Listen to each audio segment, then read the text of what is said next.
आता काय होतं, आपण रील्सवर सगळं पाहत जातो. तर डिजिटलच्या माध्यमातून हे लोकांपर्यंत पोहोचेल आणि अहिल्यानगर महाकरंडकच्या माध्यमातून पोहोचेल. आपल्या मातीतले जे खरे वीर आहे त्यांना श्रद्धांजली देण्यासाठी हा एक चांगला, मला वाटतं एक आपण म्हणतो ना की एक व्यासपीठ आहे. आणि त्या व्यासपीठाचाच आपण फायदा करून घेत आहे आणि ह्या सगळ्या लोकांना एक हक्काचं व्यासपीठ मिळवून द्यावं. जसं अहिल्यानगर महाकरंडकमुळे बरेचशा लोकांना व्यासपीठ मिळालं. बरेचसे लोक इथून चित्रपटात गेले, काही लोकांनी सिरियल्स केले, काही लोकांनी सिरियल्स लिहिले, काही लोकांना राष्ट्र पुरस्कार मिळाले. नमस्कार, मी नितीन मोरे लेट्सअप मराठीमध्ये तुमच्या सगळ्यांचं स्वागत करतो आहे. दुसरं वर्ष आहे माझं अहिल्यानगरमध्ये येण्याचं. पहिल्या वर्षी जेव्हा आलेलो तेव्हा मला खरंच माहिती नव्हतं अहिल्यानगरमध्ये एवढ्या मोठ्या स्तरावर एक खूप सुंदर अशी एकांकिका स्पर्धा भरते. एकांकिका स्पर्धा बोलण्यापेक्षा मित्र बोलून की एकांकिकेचं इकडे खूप चांगल्या पद्धतीने वर्दळ असते. वर्दळीमध्ये ना महाराष्ट्राच्या कानाकोपऱ्यातून खूप चांगले चांगले नाट्यप्रेमी इथे येतात, प्रेक्षक इथे येतात आणि याच सगळ्यांची धुरा ज्यांच्या खांद्यावर असते ते म्हणजे नरेंद्र सर माझ्यासोबत आहेत. मला पर्सनली नरेंद्र सरांसोबत ना गप्पा मारायला खूप आवडतात. इंटरव्ह्यू मला करायला नाही आवडत. माझं असं असतं की आपण फक्त गप्पा मारूया, कारण त्या गप्पामध्येच खूप सगळ्या गोष्टी असतात. सर, आजचं औचित्यसुद्धा तेवढंच महत्त्वाचं आहे. 350 वर्ष पूर्ण झालेत महाराजांच्या राज्याभिषेक सोहळ्याला आणि त्यातल्या त्यात आपली 12 वर्ष पूर्ण होतात आहेत. किती ब्लेस्ड वाटतं महाराजांचा सोहळा आपण ह्या पद्धतीने साजरा करतो आहे. खरोखरच आपण फार भाग्यवान आहोत की एकतर आपण ह्या मातीत जन्मलो, या महाराष्ट्रातल्या मातीत की ज्यांनी छत्रपती शिवाजी महाराज सारखे वीर दिले आणि आपल्याला एक प्रेरणास्थान, आपल्याला एक ऊर्जा आणि आपल्यालाच नाही तर येणाऱ्या सर्व पिढीसाठी ती एक प्रेरणास्थान आणि ऊर्जास्थान आहे. आम्ही अहिल्यानगर महाकरंडकच्या माध्यमातून दरवर्षी एक थीम क्रिएट करतो. आपण दरवर्षी विचार करतो की महाकरंडकसाठी येणारे सर्व व्यक्ती संपूर्ण महाराष्ट्रातून येतात, सर्व महाराष्ट्रातून कानाकोपऱ्यातून येतात. तर एक काहीतरी थीम पाहिजे. मागील वर्षी आपण श्रीराम मंदिरचं उद्घाटन झालं, तर त्यावेळेस आपण ती थीम घेतली होती. आणि यावर्षी योगायोगाने आपल्याला शिवराज्याभिषेकला 351 वर्ष पूर्ण होत आहे. आपण त्या निमित्ताने आपण पाहिले आहे की महाराजांची एक मोठी मूर्ती इथं लावली आहे.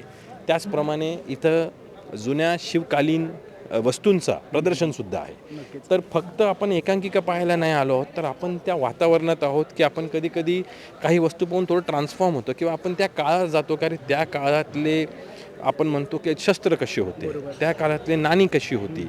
तसेच आजची जनरेशन जी आहे, म्हणजे मी म्हणतो की बरेचसे लोक, आता काय होतं, आपण रील्सवर सगळं पाहत जातो. तर डिजिटलच्या माध्यमातून हे लोकांपर्यंत पोहोचेल आणि अहिल्यानगर महाकरंडकच्या माध्यमातून पोहोचेल. लोक एकांकिकाचं तर म्हणजे आपण म्हणतो ना, एकांकिका लोक 1 तास असे बसलेले असतात की पुढची एकांकिका काय असणार आहे ते तर असेलच, पण त्याप्रमाणे आपली संस्कृती आणि आपल्या मातीतले जे खरे वीर आहे त्यांना श्रद्धांजली देण्यासाठी हा एक चांगला, मला वाटतं एक आपण म्हणतो ना की एक व्यासपीठ आहे. आणि त्या व्यासपीठाचाच आपण फायदा करून घेत आहे. म्हणजे गेल्या वर्षी जेव्हा मी आलेलो ना, सरांनी जसं सांगितलं की गेल्या वर्षी हे अयोध्येमध्ये राम मंदिर स्थापन झालं, ती थीम होती. यावेळी आपल्याला सौभाग्य मिळालं की महाराजांचा राज्याभिषेक सोहळा आपण ह्या पद्धतीने साजरा करतोय. त्यातल्या त्यात सर फोकवंत नावाचा एक नवीन कन्सेप्ट तुम्ही आमच्यासमोर मांडली आहे. फक्त नगरकरांसाठी नाही तर महाराष्ट्राच्या सगळ्यांसाठी. कशी असणार आहे कन्सेप्ट, काय असणार आहे नेमकं? फोकवंत ही एक नवीन संकल्पना आपण आय लव्ह नगरच्या माध्यमातून आणत आहोत. काही दिवसापूर्वी आमची आय लव्ह नगरची जी टीम आहे ती माझ्याकडे आली की सर, आपण असं काही केलं पाहिजे. आपण आय लव्ह नगर म्हणतो की आपल्या शहरासाठी आहे, आपल्या मातीसाठी आहे, पण बरेचशा आता आजच्या युगात बरेचसे इव्हेंट्स होत आहे. लाईव्ह कॉन्सर्ट्स मोठे मोठे इंडियात होत आहे. लोक हजारो रुपये देऊन तिकीट देऊन त्या लाईव्ह कॉन्सर्ट्सला जात आहे. पण सर, आपल्या मातीतले जे लोक आहे किंवा जर तुम्ही आजच्या जनरेशनना विचारलं की तुम्हाला फोक म्युझिक माहिती आहे का, तर त्यांना एक वेगळ्या प्रकारचं फोक म्युझिक माहिती आहे. पण मग फोक कलाकार माहिती आहे का? तुम्हाला भारूड माहिती आहे का? तुम्हाला लावणी माहिती आहे का?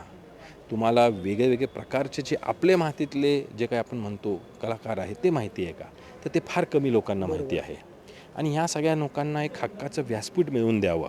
जसं अहिल्यानगर महाकरंडकमुळे बरेचशा लोकांना व्यासपीठ मिळालं. बरेचसे लोक इथून चित्रपटात गेले, काही लोकांनी सिरियल्स केले, काही लोकांनी सिरियल्स लिहिले, काही लोकांना राष्ट्र पुरस्कार मिळाले. तर हे सगळ्यांची सुरुवात इथून झाली. तर फोकवंत या माध्यमातून फोक म्युझिक जो आहे आपल्या महाराष्ट्राचा, आपल्या मातीतला, त्याला वाव देण्यासाठी फोकवंत सुरू केला आहे.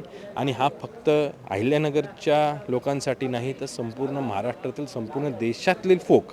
आणि फक्त महाराष्ट्राचाच फोक का, आपण सगळे फोक घेऊ शकतो. बरोबर. तुम्ही जर पाहिलं तर गुजरातचं वेगळं फोक आहे, राजस्थानचं वेगळं, मध्य प्रदेशचं वेगळं, पण या सगळ्यांना एकत्र आणण्याचं काम फोकवंत करेल. येस. मला ना खरंच, म्हणून मी सुरुवातीला बोललो ना, की सरांसोबत मला इंटरव्ह्यू करायला आवडत नाही, मला गप्पा मारायला आवडतात. कारण का ना, बाहेर सर जेव्हा जातात तेव्हा व्यावसायिक म्हणून असतात, पण इथे आल्यावर सर स्वतः कलावंत म्हणून येतात दरवेळेला. कारण का ज्या पद्धतीने बोलतात ना, त्या पद्धतीने तेच ऐकावं वाटतं.